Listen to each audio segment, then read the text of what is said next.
Albita, por favor, su merced, nos hace la elevación de pensamiento.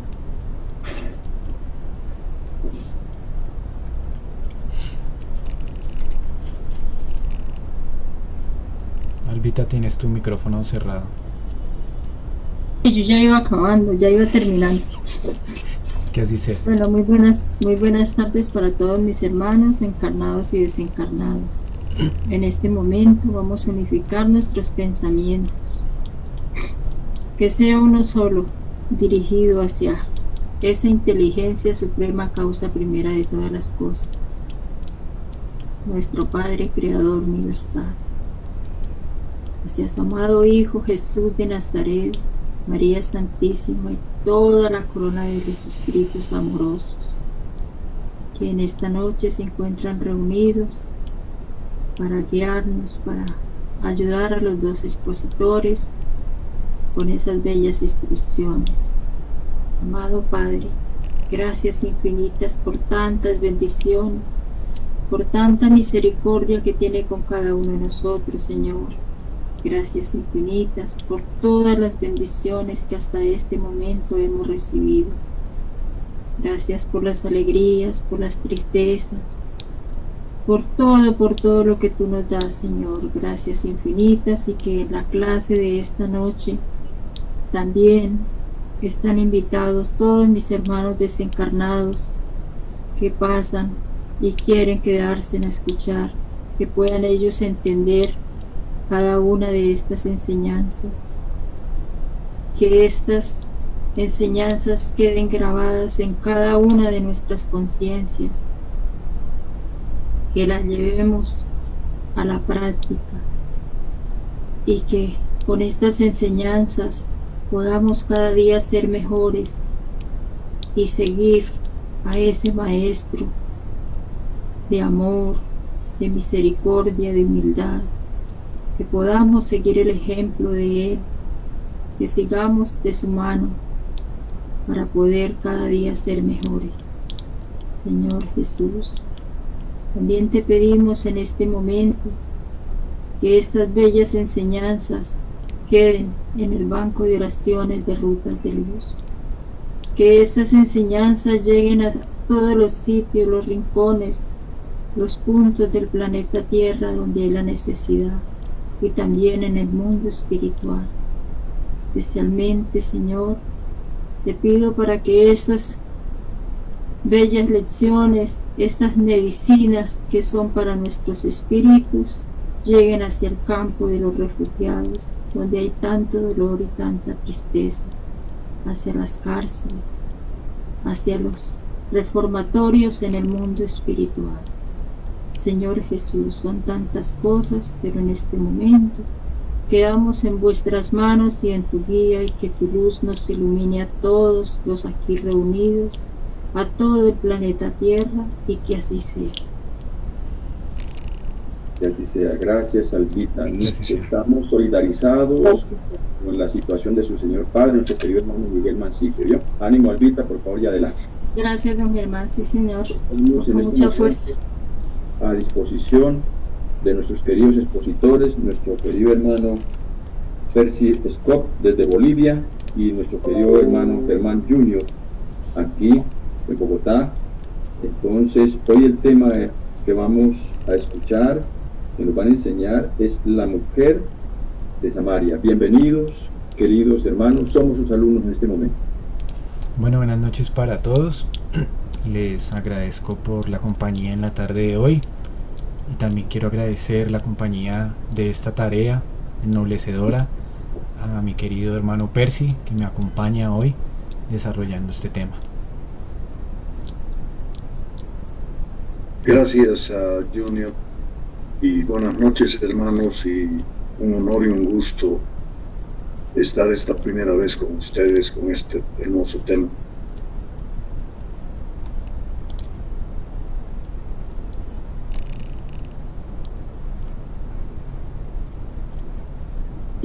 Introducción. Noticias históricas.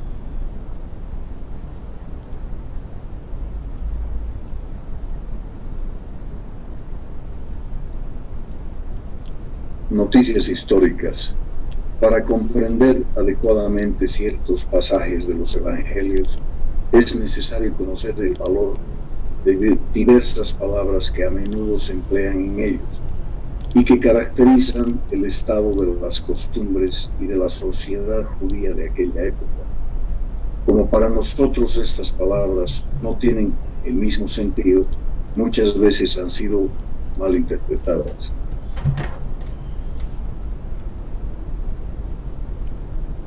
Lo que ha generado una especie de incertidumbre. La comprensión de su significado explica, además, el sentido verdadero de ciertas máximas que a primera vista parecen inintegibles.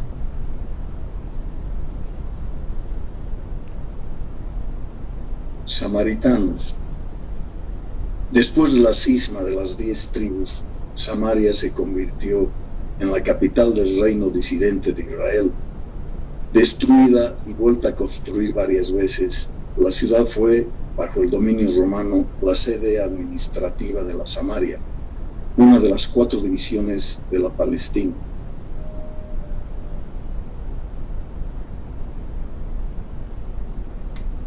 Herodes, llamado el Grande, la embelleció con suntuosos monumentos y para halagar a Augusto le dio el nombre de Augusta, en griego Sebástebe.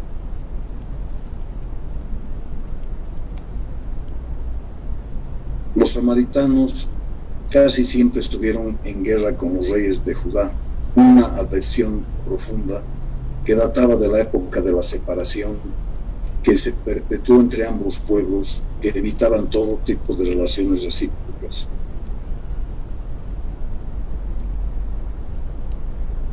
Los samaritanos, a fin de ahondar la separación y para no tener que ir a Jerusalén por motivos de la celebración de las fiestas religiosas, construyeron un templo particular y adoptaron algunas reformas. Solamente admitían el Pentateuco, que contenía la ley de Moisés, y rechazaban los libros que posteriormente se le anexaron. Sus libros sagrados estaban escritos en caracteres hebreos de la mayor antigüedad. Para los judíos ortodoxos, los samaritanos eran herejes y por eso mismo despreciados, anatemizados y perseguidos.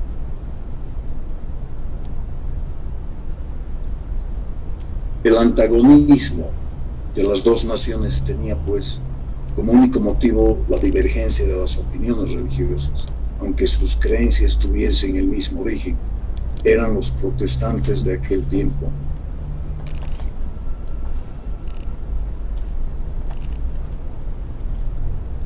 Aún hoy se encuentran samaritanos en algunas regiones del Mediterráneo oriental, especialmente en Nablus y en Haifa. Observan la ley de Moisés con mayor rigor que el resto de judíos y solo contraen matrimonio entre ellos.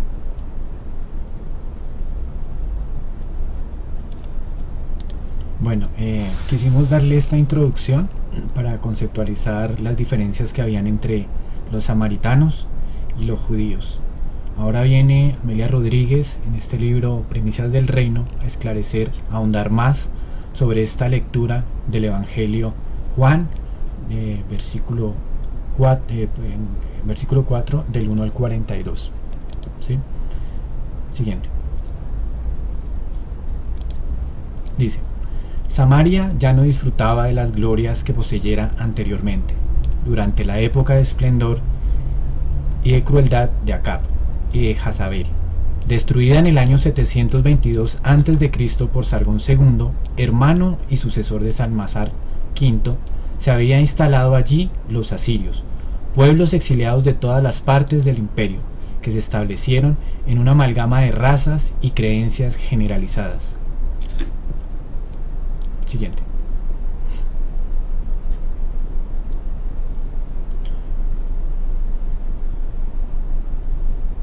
Con la profunda separación que había llevado a cabo en el año 925 a.C., perduraba en la época de Esdras, después de la muerte de Salomón, un sacerdote de Sión, desligado del templo, irguió sobre el monte Garazín un fastuoso santuario para rivalizar con el de Jerusalén, Entonces este sacerdote de Sión, que es en Sión donde se establece el templo de Jerusalén, es allí construido, él decide ir al monte Garazim, a Samaria, a colocar también el templo, que es el que nos acabó de la lectura anterior, que nos acabó de hablar nuestro querido hermano Percy.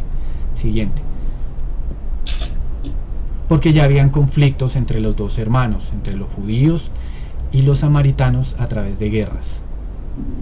Entonces dice, arrasada por los macabeos, dirigidos por Juan Hircano en el transcurso del año 128 a.C., fue sin embargo reedificada por Herodes, con lo que denominó Sebaste o Augusta, en un desfiladero casi de 600 metros de altura, ubicada en Gebal y Garizim.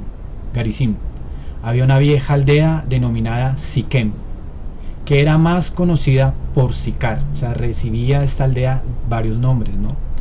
Sicar o Siquem.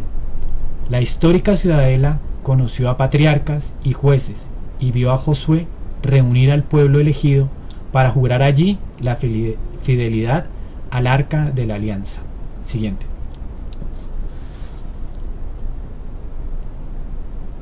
Habiendo salido de Jerusalén el día anterior rumbo a Galilea, Jesús abandonó el camino real que llevaba de Jericó a Betania y siguió el tranquilo curso del suave Jordán para escalar las montañas de Efraín y penetrar en los límites de Samaria, que eran evitados por los nativos de Judea. Siguiente.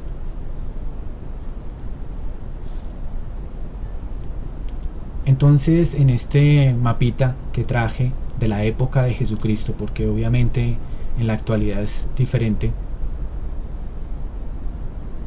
entonces nos damos cuenta que Jesucristo se encontraba en Jerusalén,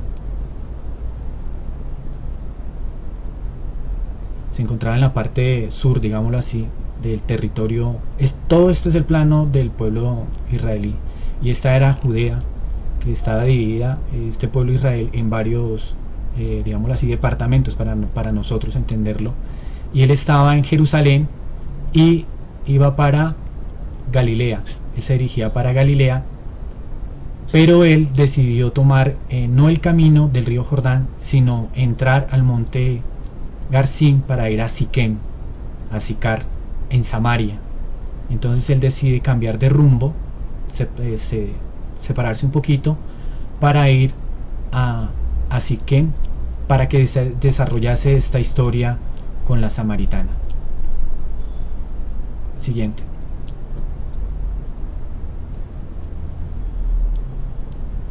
El sendero áspero y pedregoso se coloreaba de pronto con los laureles florecidos y ondulantes que se alteraban con los sicómoros de gajos poco frondosos, a través de los cuales al atardecer los vientos alisios filtraban sus ráfagas que refrescaban al propio Yahvé en su jardín, tal como nos señala el lenguaje bíblico.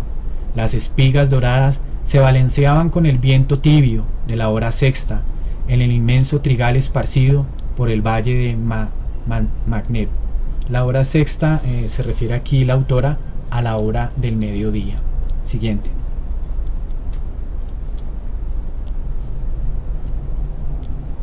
El polvo acumulado como una suave alfombra a lo largo de la serpenteante sendero recortado, abruptamente en medio de la montaña, se levantaba formando nubes al soplo del aire que descendía de lo alto de las cumbres. En aquella hora era posible ver el mar desde la cima de los montes, por entre las colinas que había por doquier. Siguiente.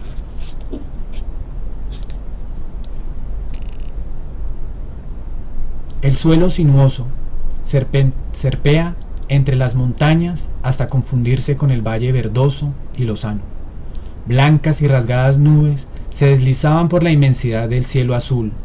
La jornada del maestro y sus discípulos había sido larga, cerca de 50 kilómetros de marcha. La garganta reseca y el cuerpo cansado y cubierto de polvo reclamaban agua cristalina y refrescante. Siguiente. Al llegar a las cercanías de la ciudad, el rabí se sentó junto al tradicional pozo de Jacob, en las tierras que habían pertenecido a ese venerable anciano, en las que fuera sepultado y que luego fueron legadas a su hijo José. Entonces Samaria fue heredada a José, que como sabemos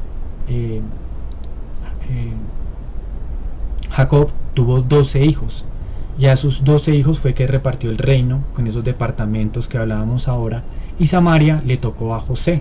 Entonces sabemos la historia que tuvo José, que le reveló los sueños al faraón. Siguiente. Que este fue vendido por sus hermanos como esclavo, ¿no?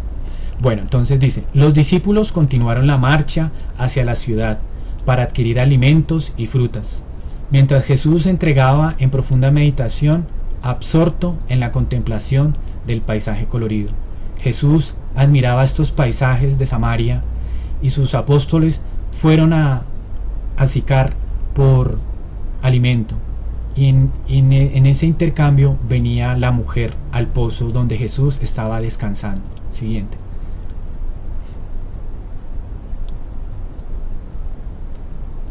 Con un cántaro al hombro, ensimismada en íntimas inquietudes, una mujer descendió al pozo. Bajo el sol calcinante le sorprendió la extraña mirada que le dirigía el forastero judío, que allí parecía guardarla. A pesar de ello, arrojó la vasija al agua y derramó el precioso líquido en el cántaro que había colocado con anterioridad al borde del pozo. Entonces la mujer ya se estaba sintiendo algo intrigada, ¿no? ¿Quién es este ser? ¿Quién está al lado mío? Es judío, ya se había dado cuenta de que era judío, ¿no? O sea, las mujeres nos damos cuenta que desde los tiempos de Jesús eran muy detallistas, ¿no? Ya ella se había dado cuenta de que él era judío, pero algo en su interior la llamaba, le hacía como, bueno, preguntarse qué está pasando en esta situación. Y dice Amelia, se siente intranquila, como si algo hubiera de sucederle. Un tumulto de emociones desconocidas se acumulaban en su espíritu. Cuando se dispone a tomar el recipiente y retornar al hogar, oye decir, entonces la mujer ya sentía algo en su ser, un llamado, algo en su corazón estaba vibrando. Y escucha la voz, dame de beber. Sorprendida, se vuelve dominada por extraños y profundos resentimientos. ¿Cómo osa aquel extranjero dirigirle la palabra, contraviniendo las costumbres vigentes? Se interrogaba ella mentalmente. Si este hombre es judío, ¿cómo viene a pedirme agua, yo que soy samaritana, sabiendo nosotros de antemano que había ya un conflicto entre estas dos razas, digámoslo así, o tribus? Y es aquí donde Jesús le da una importancia a la mujer. Cuando le dice, dame de beber, la resalta, porque en esos tiempos los hombres no podían hablarle a las mujeres ni siquiera en la calle, no le daban el valor a la mujer. Mas Jesús nos damos cuenta que le da ese valor a la mujer, llamándola y diciéndole, dame de beber. Y en ciertos episodios de la Biblia también podemos ver y resaltar ese llamado que Jesús le hacía a las mujeres. Y pregunta, ¿quién es ese hombre que se atreve a hablarme a una mujer, sabiendo que nadie intentaría hacerlo en la calle, aunque fuera su esposa, hija o hermana? Ignorará él esa regla que es parte integrante de los deberes sociales, y sagazmente responde con dejo de ironía en la voz, que trasluce su propia amargura. Aquí la mujer ya nos damos cuenta que ella tenía una amargura, tenía una desolación, algo que le afligía internamente a ella. Siguiente.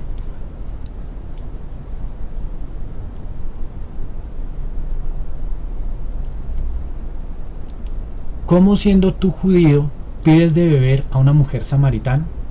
Entonces ella pregunta, si tú eres judío, ¿por qué me pides agua? Y Amelia enriquece el texto, dice, demarcando todo el paisaje. Dice, en el valle, Mayo contaba a través de 1000 cigarras escondidas en el trigal. El camino desierto y silencioso se pierde por entre las montañas. Jesús conoce las disensiones que separan a los dos pueblos, los judíos y los samaritanos. No sería esta la única vez que él provocaría el escándalo, enfrentando las costumbres odiosas y convencionales. Recordemos también cuando Jesús cita la parábola del buen samaritano, ¿no? Que hace esas comparaciones entre los judíos y el publicano y el samaritano. Siguiente.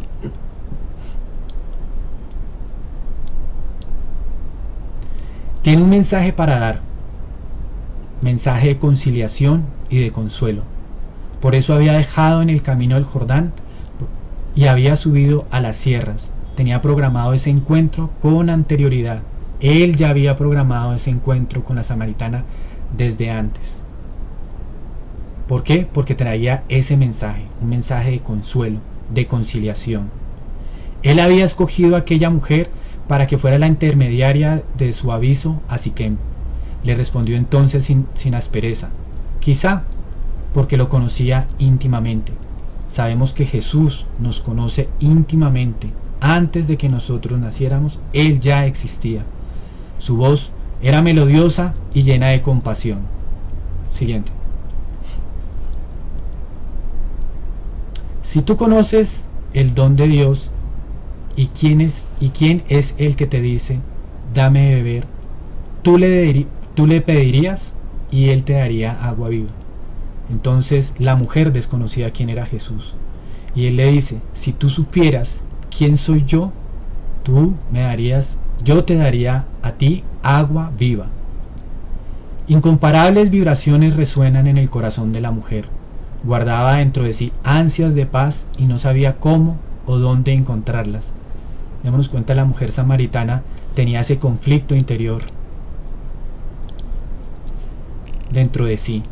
Sentía la necesidad de paz, de estar tranquila, de sentirse realizada, de sentirse completa, de sentirse llena, pero no sabía cómo ni en dónde encontrarla. Sin embargo, una duda la inquieta. El asombro da su voz con una inflexión de respeto. Siguiente.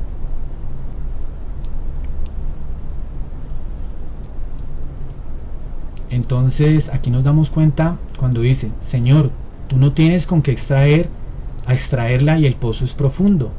¿Dónde tienes pues el agua viva? ¿Acaso eres tú más poderoso de lo que fue nuestro padre Jacobo, que nos dio el pozo del cual bebió lo mismo que sus hijos y su ganado? Entonces esta mujer es muy inteligente, porque le dice, bueno, maestro, pero ¿cómo me va a dar usted agua viva si no tiene como ni siquiera para sacar el agua? Y esta es una simbología. Esta lectura tiene mucho simbolismo y esta es una de ellas, porque ella se está refiriendo al materialismo, ¿sí? Jesús le está ofreciendo algo espiritual y ella dice, ¿dónde está la vasija? ¿Dónde está con lo que vas a extraer esa agua si no lo tienes? Siguiente.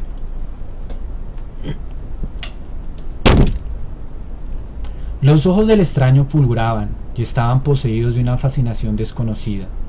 La revelación no se demoraba, el mensaje se dilatará por el aire, arrullando al mundo cuando él lo pronuncie. Entonces aquí ya está anunciando esa buena nueva. Siguiente.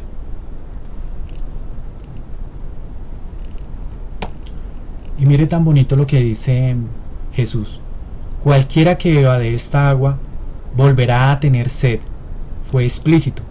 Pero aquel que beba el agua que yo le daré nunca más tendrá sed, porque el agua que yo le ofrezco se tornará en él en un puente de agua que lo llevará hacia la vida eterna. Y la mujer le dice, dame esa agua, dijo presurosa, para que no tenga más sed y no sea necesario volver a buscar aquí.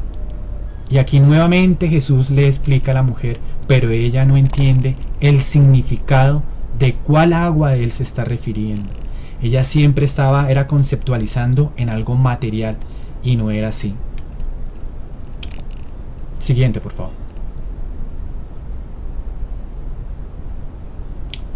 ¿Había comprendido la mujer el sentido de las palabras del rabí? ¿Deseaba liberarse de la agobiada tarea o buscaba más claridad en la enseñanza? Sus ojos dulces, radiantes, se fijaron en los de ella, como si penetrasen en lo recóndito de su espíritu. Entonces Jesús, como no le entendía, entonces Jesús dice, bueno, ve y llama a tu marido. Entonces yo pienso que Jesús era para ver si le explicaba al marido, ¿no? a ver si él le podía explicar a ella, porque ella no quería aún entender, no entendía aún el mensaje que Jesús quería transmitirle. Y ella le dijo con dulzura y firmeza: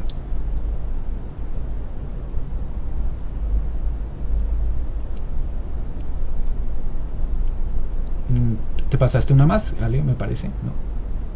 ¿Te devuelves?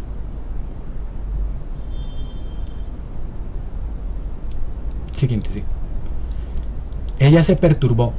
Era una pecadora y él lo sabía. Conjetura. Ese era su tormento íntimo. Querida y humillada en su amor se sentía. Ese era el pecado que ella tenía, ¿sí? Cuando le dice llame a su marido, entonces ella se atormenta. Esa era su amargura, ese era su dolor, esa era la paz que ella no encontraba. Dice: las lágrimas afluyeron y cayeron abundantes, la palabra perdió vigor en sus labios, y casi sin aliento dijo: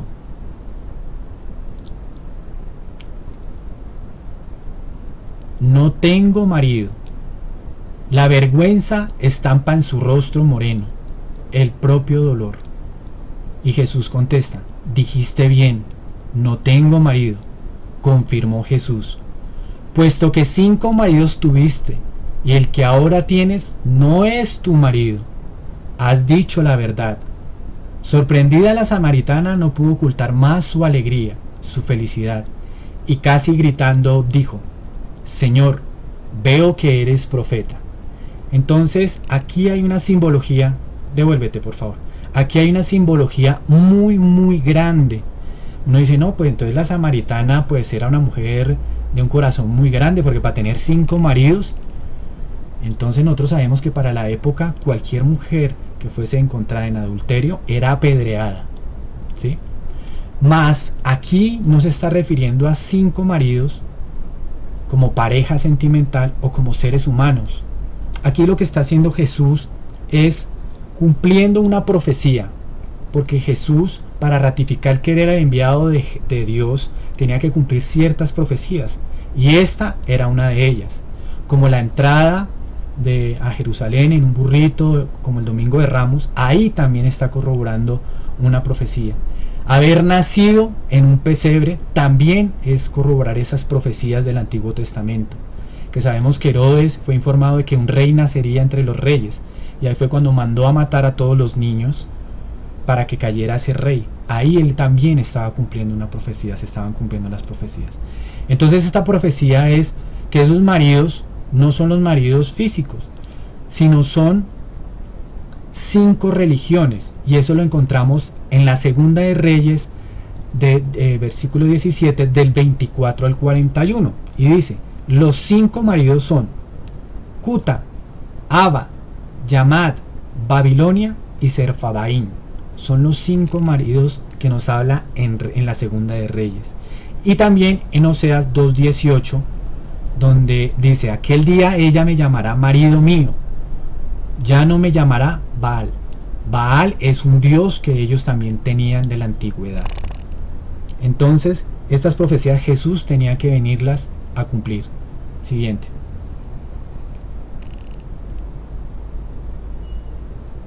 Su mente se encuentra totalmente en confusión. Cuántas dudas la atormentaron toda la vida. Ahora estaba delante de un profeta de Dios. Debe aprovechar cada instante, rehabilitarse, encontrar la paz que por fin, conmovida, interrogaba dócilmente. Entonces ella se da cuenta que está delante de un ser de luz, delante de un profeta. Entonces ella, bueno, yo tengo que aprovechar esta oportunidad que me da la vida, ¿no? Para esclarecerme, para encontrar esa paz que no he podido hallar. Y es a través de Jesús que empieza a encontrar esa paz, a calmar esa sed que ella tenía, y ya empieza a entender el mensaje de Jesús. Siguiente.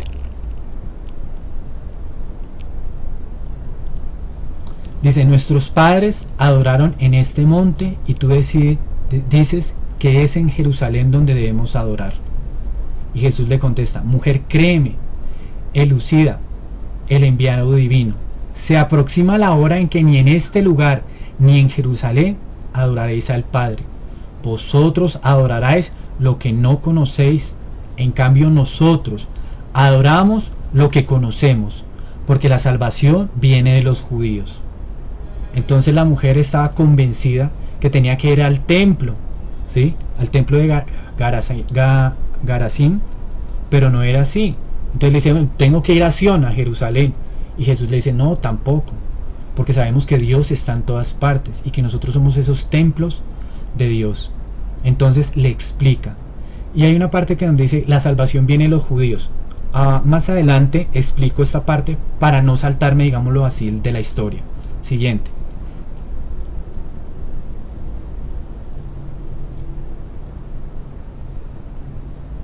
Pero la hora está próxima, y ese será el momento en que los adoradores adorarán al Padre en espíritu y en verdad, porque el Padre busca a los que así lo adoren.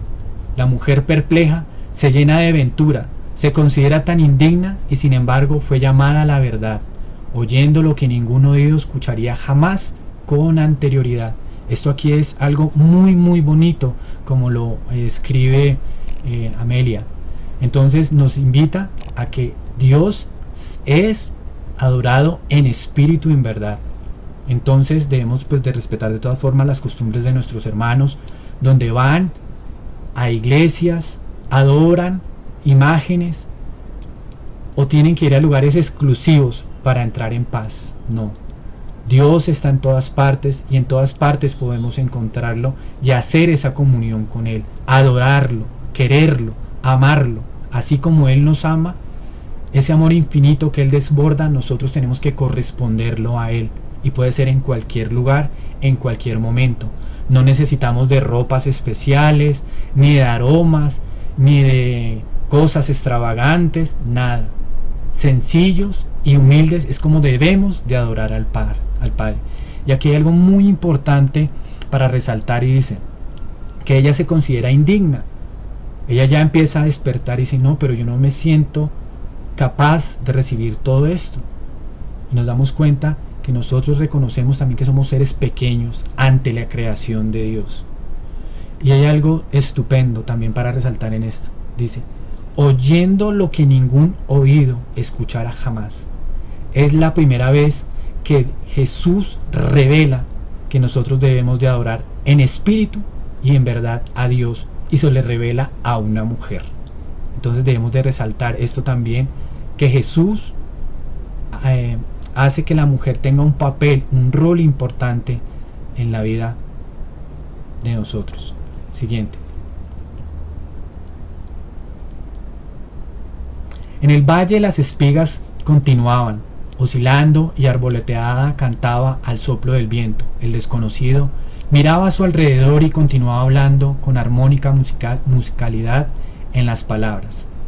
Siguiente. Dios es el espíritu, y lo que interesa es que los que lo adoran lo hagan en espíritu y verdad. ¿Habrá comprendido la humilde mujer la grandeza universal de la enseñanza? Transfigurada por la revelación, desea informarse con mayor seguridad e indaga. Yo sé que el Mesías, que se llama el Cristo, está próximo a llegar, y cuando Él venga nos anunciará todo. Una sinfonía imponente irrumpe en el corazón del maestro ante la naturaleza. En silencio, expectante, Él concluye. Entonces la mujer ya está aceptando este mensaje que le está dando Jesús. Siguiente. Y entonces contesta Jesús, soy yo, el que habla contigo. O sea que Él en ese momento está reconociendo que es ese Mesías, que es ese Cristo. Por eso digo que la salvación viene de los judíos. Entonces recordemos que no me adelanto la historia, porque más adelante la vamos a explicar. Porque eso digo que la salvación viene de los judíos. Jesucristo nació en Belén, que era digámoslo así, del departamento de Judá. Y por haber nacido en Judá era judío. Entonces aquí viene a explicarnos por qué la salvación viene de los judíos. Porque Jesús era judío. Él nació en Belén. El sudor corre por su rostro encendido y varonil. El secreto ya no existe. Se rasga el velo del misterio y la verdad esparce alegría y consuelo. Ya no es preciso más silencios. La mujer está conquistada. el reino amplía sus fronteras entre los descarriados. Entonces aquí ya se empieza a colocar el primer ladrillito de toda esa buena nueva, de todo ese evangelio, y como dice una amiga mía, de la palabra de Dios. Entonces aquí ya empieza a nacer todo el evangelio. Siguiente.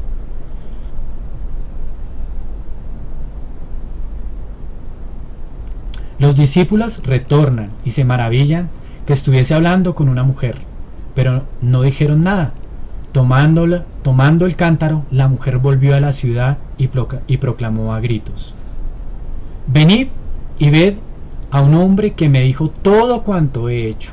¿Por ventura no es este el Cristo? Siguiente.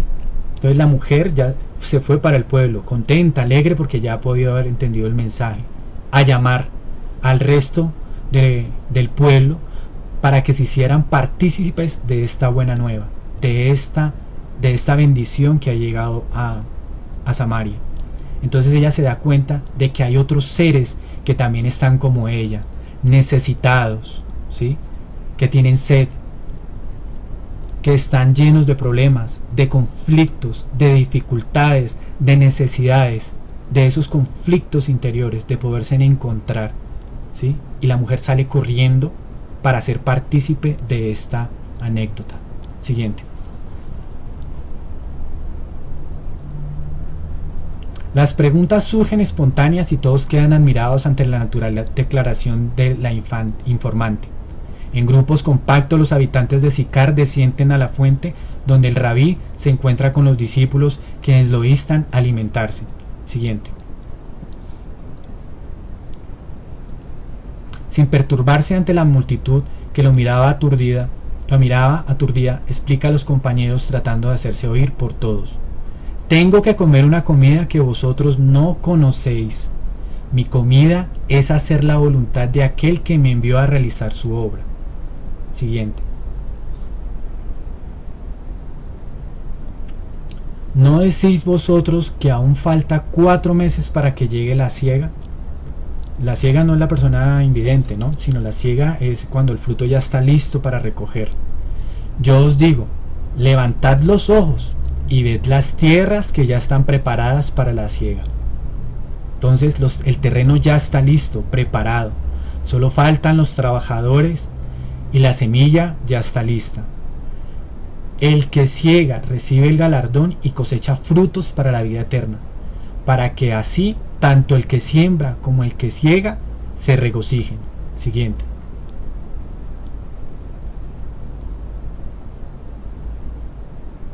Porque en esto el proverbio es verdadero, que uno es el que siembre y otro el que coseche.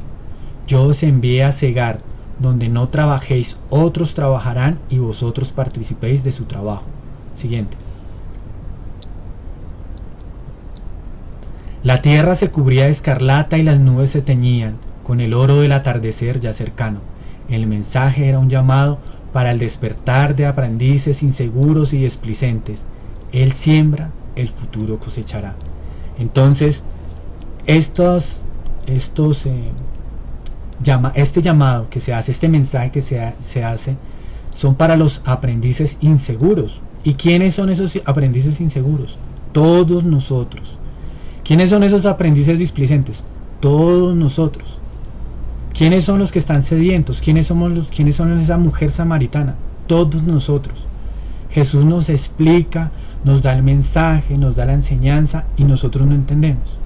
Y vuelve otra vez Jesús y nos explica y nos llama para que podamos despertar esa conciencia, para poder entender el mensaje de Él, para poder disponernos a la voluntad de Él. Somos nosotros. Siguiente.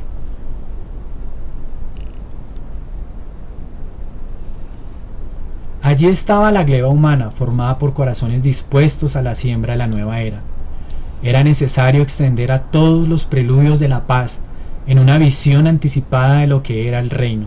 Ellos eran pastores, agricultores, pescadores, entendían el lenguaje y conocían la época y las circunstancias. Siguiente. Nosotros estamos en la época y en la circunstancia en este momento, ¿no? Las loas a Dios ya no se entonarán en este o en aquel recinto. erigiendo un altar en el corazón. Mire tan bonito esto, es en el corazón donde tenemos que levantar esos verdaderos altares para hacer loas a Dios, para alabarlo. El agricultor lo exaltará en la campiña cultivada, el artista en la obra pletórica de formas, los sabios en las armonías de las estrellas, los hombres rudos en el trato con los deberes humildísimos. Siguiente. La luz viene de lo alto y se extiende por la planicie. Todos los odios desaparecerán ante un nuevo mensaje.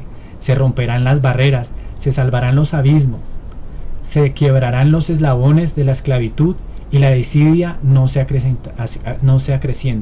La paz invade los corazones. Donde el hombre busca elevarse para la vida, el Padre es adorado.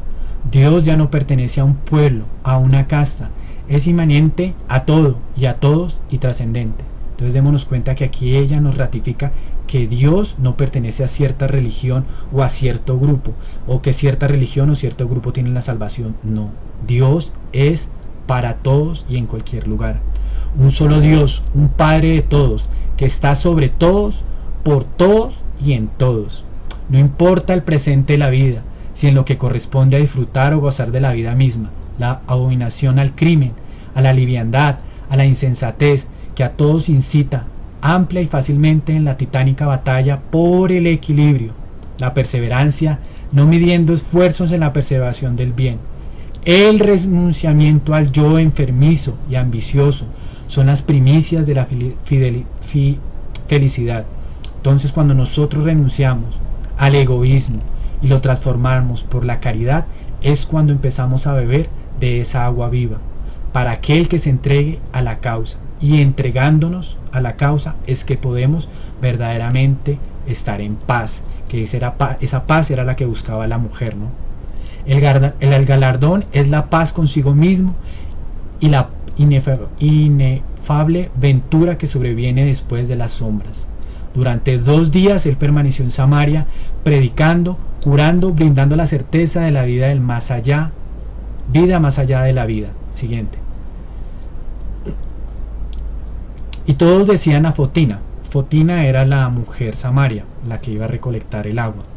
Ya no es por lo que tú nos has dicho que creemos, sino que por lo que nosotros mismos hemos oído, sabemos que este es verdaderamente el Cristo, el Salvador del mundo. El cielo diáfano se diluía, salpicando por copos de nubes, cuando él y los discípulos prosiguieron a Galilea. Siguiente. Dado a la dedicación con que se ligó a Jesús, los primitivos cristianos que se alentaron con su coraje de denunciar el error denominado Asamatina con el apodo de la iluminadora. Los primeros cristianos la llamaron así, nombre este que hasta la traducción oral aceptó y se conservó hasta nuestros días. Siguiente. Ahora vamos a dar las conclusiones de esta lectura y doy paso a mi hermano Percy.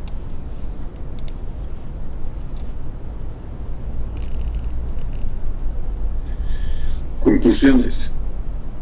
Delante de la mujer samaritana revela que Dios debe ser adorado en espíritu y en verdad, lejos de los templos de piedra. Juan 4, 23, 24. Mas la hora viene y ahora es cuando los verdaderos adoradores adorarán al Padre en espíritu y en verdad, porque también el Padre tales adoradores busca que le adoren. Dios es espíritu, y los que le adoran en espíritu y en verdad es necesario que lo adoren.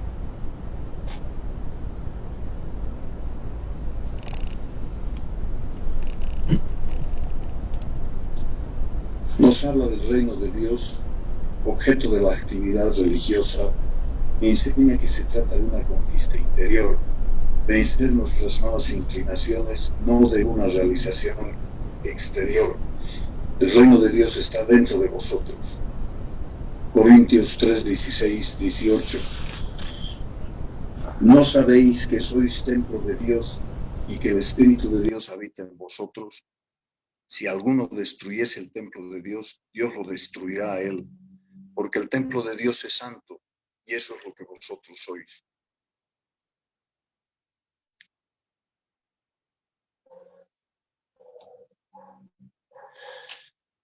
Doctrina espírita que abarca los mundos, el carnal y el de los espíritus.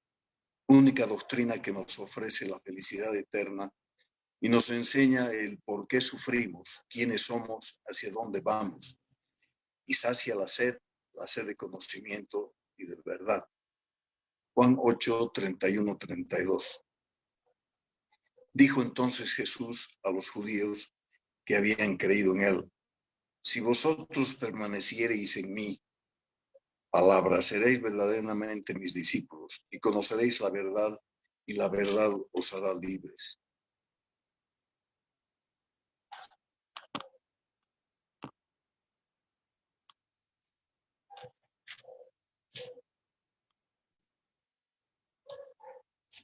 El Maestro Jesús nos enseña que el agua que sacia toda sed es la que emana de lo alto. Su doctrina suministra la buena nueva. El espiritismo es el cristianismo revivido.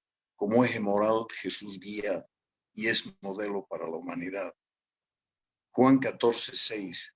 Jesús le dijo: yo soy el camino, la verdad y la vida. Nadie viene al Padre sino por mí.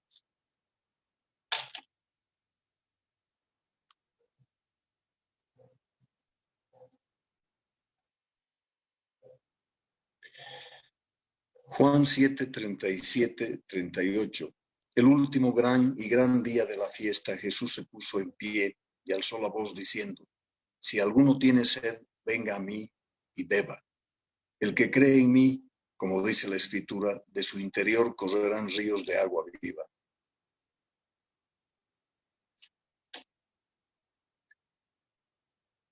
Mi comida es hacer la voluntad de aquel que me envió y realizar su obra.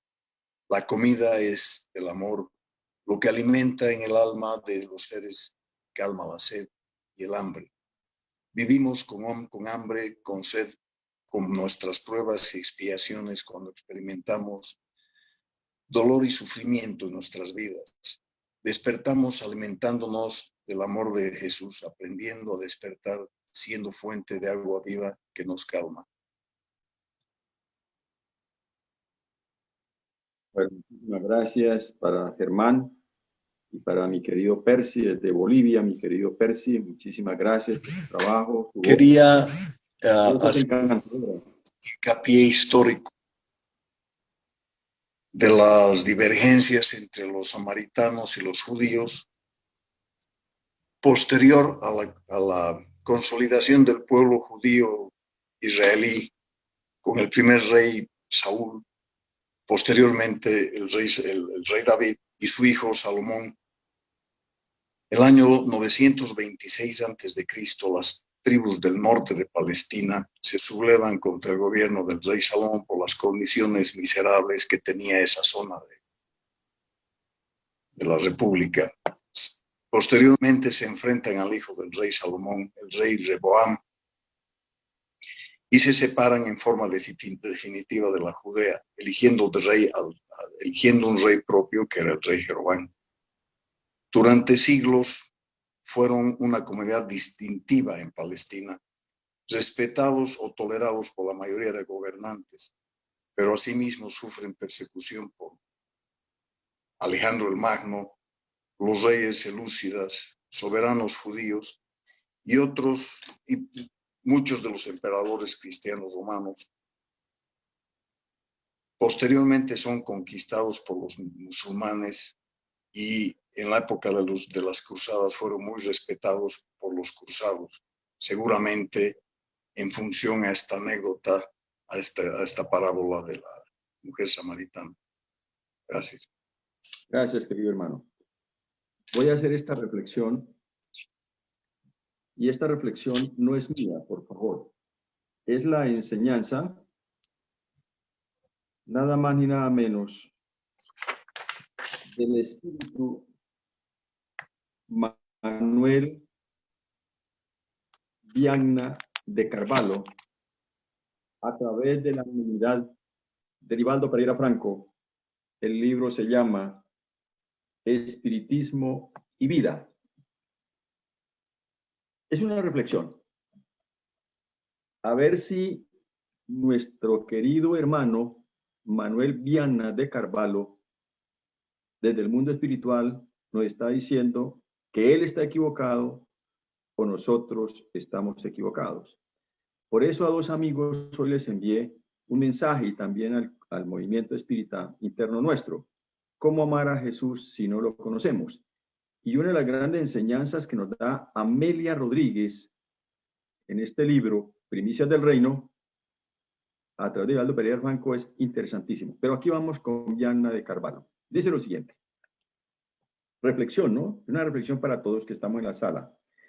En la actualidad de sentimientos desorientados, la figura de Jesús desaparece lentamente del paisaje de su nacimiento, sustituida por el simpático y regordete viejito nórdico europeo Papá Noel, y su trineo lleno de juguetes para los niños y los adultos que se entregan totalmente a la alucinación festiva, alejados del mensaje real del nacimiento de Jesús.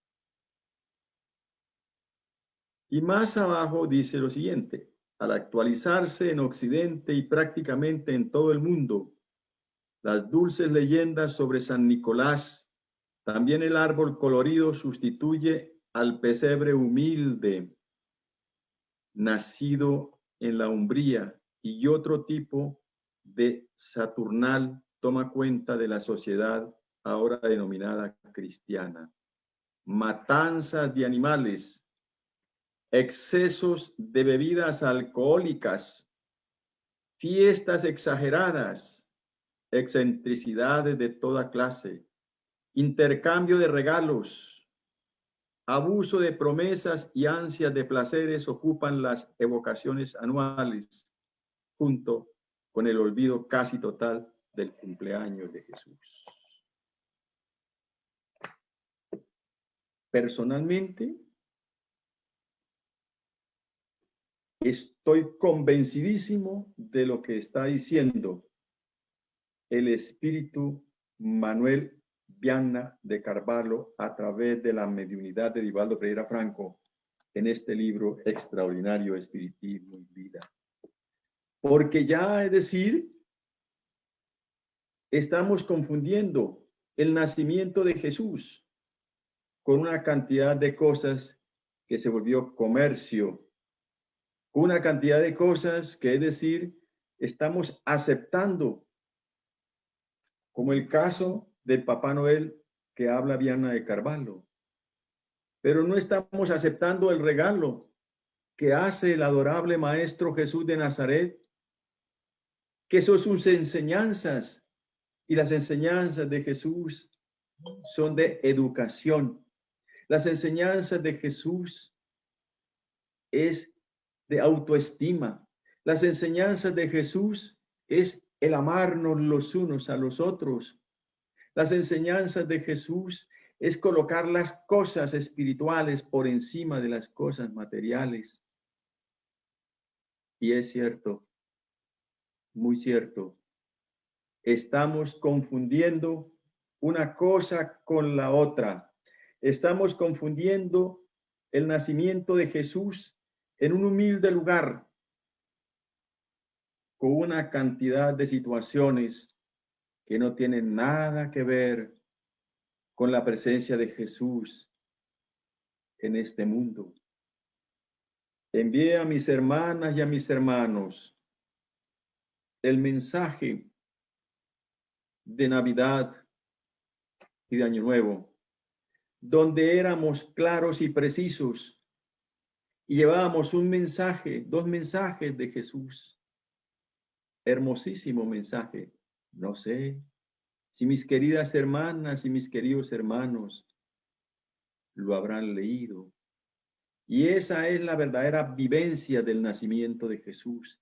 Es dar cabida en nuestro interior de ese mensaje renovador de ese mensaje de libertad dado por Jesús.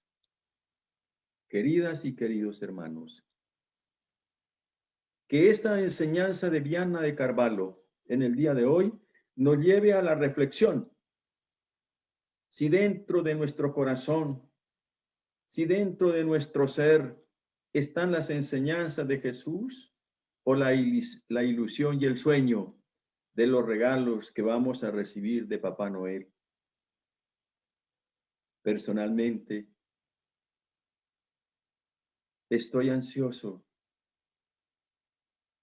de poder entender lo que Jesús me está regalando y que aún no puedo interpretar, que es el amor de Él hacia todos nosotros, su humildad, su sencillez, su abnegación, su dulzura, su ternura. Oh, amado Jesús, por favor, ten compasión y misericordia de cada uno de nosotros, amado Jesús. Amado Jesús, por favor, como dijo María de Magdala, quiero hacer parte de su rebaño, amado Jesús. Soy tu oveja perdida, Señor. Rescátame, Señor, y llévame a tu redil. Señor, tú nos conoces. Tú sabes quiénes somos nosotros, amado Maestro.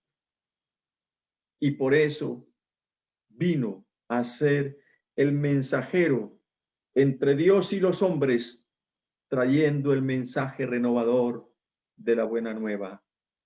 Entonces, las enseñanzas de Jesús son los evangelios que escribió Jesús con la pluma de su verbo en la inteligencia de Juan, Mateo, Lucas y Marcos. Queridas y queridos hermanos, reflexionemos si le estamos dando más trascendencia a la celebración del nacimiento de Jesús fundamentado en cosas materiales, o le estamos dando más trascendencia al nacimiento de las enseñanzas de Jesús en nuestro ser, en nuestro corazón. Con eso, agradezco la paciencia de mis hermanas y mis hermanos, pero sentí la necesidad de darles este mensaje de Manuel Vianna de Carvalho a través de la mediunidad de Divaldo Pereira Franco. Muchísimas gracias. Me perdonan, prácticamente me tomé todo el tiempo, por favor. Si alguien puede dar algún aporte o lo que sea, pues no nos hemos pasado el horario, que somos muy puntuales, son las 7:03. Podemos dar unos 5 minuticos o 2 minuticos más si alguien quiere dar algún aporte, o si no es para hacer la oración de cierre. Buenas noches. Pues yo quiero felicitarlo, fue una charla muy bonita, visualmente también fue muy agradable y un mensaje que trae muchísimas enseñanzas y de verdad toca el corazón. Y yo resalto de esta conferencia hoy es que Jesús no busca a las personas que están limpias de pecado, sino las personas que están endeudadas, y se dirigió a esa personita. Entonces, eso nos da un gran mensaje de misericordia que tenemos con todos nosotros. Y esta personita fue la que escogió para que divulgara que el Mesías era él. Y yo creo que él conocía el corazón de ella, sabía que ella tenía una falla, pero eso es lo que yo creo que lo hizo acercar más a ella. Además, también pienso que después de ella conocer que él era Jesús, lo que nos pasa a todos, yo creo que cuando uno llega, por ejemplo, pues a una iglesia o a una religión o a una doctrina como está pasando ahorita, si a uno le pasan cosas bonitas y le despierta uno la conciencia y le quitan ese velo, pues uno corre a divulgarlo, ¿no? A decirle a la más gente que hay cosas buenas y que hay un verdadero conocimiento espiritual que todos estamos como con sed de que solamente que no quedarnos con ese mensaje, sino distribuirlo y divulgarlo para que otras personas lleguen a conocerlo. Entonces también eso es lo que creo que nos invita a esta parte de la frase que ella salió corriendo a decirle a la más gente. Entonces también es para un mensaje que si nosotros estamos viendo cositas bonitas, por ejemplo aquí en la doctrina conociendo, que no nos quedemos con ese mensaje nomás para nosotros, que también tratemos de divulgarnos para que la más gente que no conoce a Jesús pues conozca, y la más gente que no conoce el verdadero mensaje o que también lo conozca y se acerque a Jesús. Y otra cosa que también decía que ella no entendía cuando le ofrecía a él que él le podía ofrecer un agua en el que jamás volviera a tener sed. Entonces vemos que en este mundo también estamos todos llenos de esa sed y que muchos de nosotros podemos ayudar a darle ese bálsamo para que la gente refresque su alma. Y lo último que quería decir es que si la salvación viene de Judea, que es increíble que algunos me inquieta eso, que algunos judíos pues, estén esperando al Mesías, ¿no? Entonces es algo como contradictorio, porque a veces tenemos la palabra al frente o a Jesús al frente y los conocemos, somos ciegos. Entonces también es para que abramos nuestro corazón y que le hablamos también a ese llamado que Dios nos hace. Eso es todo. Muy bien, Muchas Maribel. gracias. Entonces, con los comentarios que ha hecho nuestra querida hermana Maribel, creo que concluimos esta aula de estudio. Quiero de una manera muy especial dirigirme a Olga María Duarte, que nos acompaña hoy. En la sala está con nosotros. Ella no es una persona desconocida, fue una de las gestoras en la orientación académica del Hogar Infantil Rutas de Luz. Ella es educadora, es catedrática universitaria. Entonces, bienvenida, mi querida Olga María. Y a nombre de todo el grupo de Rutas de Luz, un abrazo muy fuerte de mis hermanos también que están en Bolivia y que están en España. Le damos la bienvenida. Y para todas y todos, muchísimas gracias. Vamos a pedirle el favor en estos momentos a mi querida Rosita Perdomo que nos haga la oración de cierre. Y Albita, estamos solidarizados con la salud de su señor padre, por favor. Ánimo, su merced. Estamos solidarizados. Ánimo, por favor. Gracias, don Germán. Adelante, Rosita, por favor.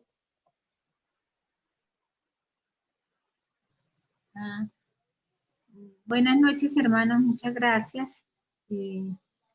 Nos disponemos para elevar nuestro pensamiento a nuestro Padre Dios, con todo nuestro amor, con toda nuestra misericordia, para clamarle, amadísimo Padre, que tenga piedad de todos nosotros, Señor. Suplicamos por los enfermos, por el Padre de nuestra hermana Albita, Miguel Mancipe, y también, pues, si mis hermanos me permiten, suplicarle también a mi Señor por la salud de mi esposo, Luis Fernando Pérez. Así también por todos los que están enfermos, que están pasando situaciones difíciles. Le clamo, Señor Dios Padre Todopoderoso, para que si a bien tiene, Señor, la salud llegue para ellos, amado Padre. Claro está, siempre por el merecimiento y pues siempre suplicando que sea la voluntad del Señor la que se cumpla. Amadísimo Padre, hoy quiero suplicarle, Señor, por todos los hermanos de Rutas de Luz, por todos los encarnados presentes y por todos los mentores espirituales, ya que se acerca el fin de año. Clamamos, Señor Dios Todopoderoso, que haya mucha luz espiritual en mis hermanos, mucha armonía espiritual, mucha ayuda, para que sigamos en este camino tan bonito que nos ha regalado el Señor Jesús a través de la doctrina espírita. Que la misericordia de su amor, Señor Jesús, acompañe a todos mis hermanos que están presentes en el chat y a sus familias, para que este año sea de paz y armonía para todos, si es la voluntad de Dios, que así sea. Que así sea. Así sea. De nuevo, gratitud a los facilitadores del aula de estudio en esta tarde, a mi querido Percy de Bolivia, a mi querido Germán, muchísimas gracias. Y la próxima aula de estudio es el día 9 de enero del año entrante. Le corresponde a mi querida Maribel Vega y Piedad Telles el mancebo rico, del libro Primicias del Reino. Para todas y todos un abrazo fuerte, muchas bendiciones y hasta pronto. Hasta luego. Gracias, buenas noches. Gracias, feliz noche.